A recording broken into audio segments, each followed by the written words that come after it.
Hi, I'm Kirti, and this is my presentation for final project for game engine design. Uh, I have a module which is a terrain viewer. So this module is the one where all the international airports terrain data is being populated using real-time height values. So to do this, I have performed web scraping from the website USGS. USGS stands for US Geological Survey, which is nation's largest mapping agency. From USGS, I have downloaded TIFF files and TIFF files of the regions which contain the airports. And I've also recorded the timestamp when the USGS has last updated the data. Um, for example, consider Cleveland Hopkins International Airport.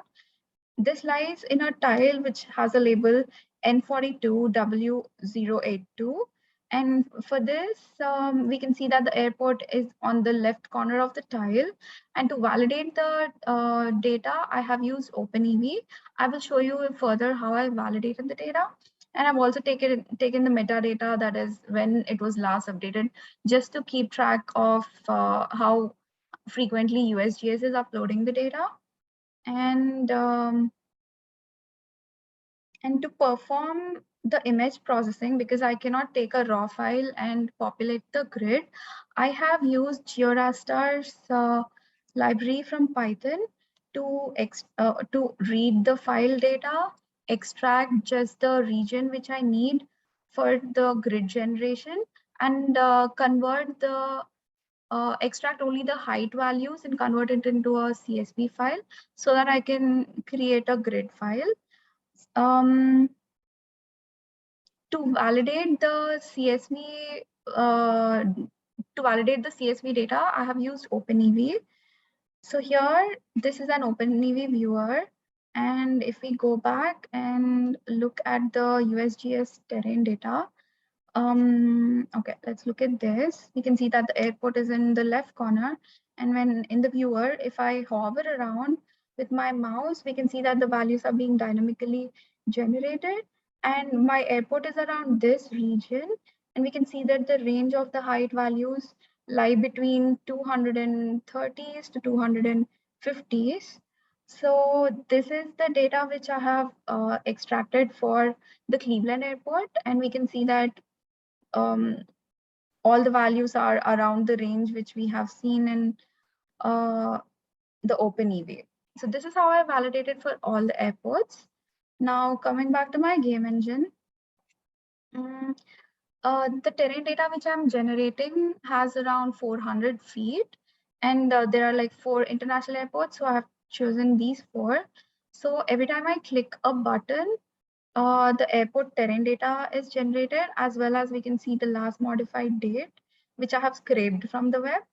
And then after generating one grid, we have to reset so that the next grid can be generated. So let's look at the Dayton International Airport's terrain.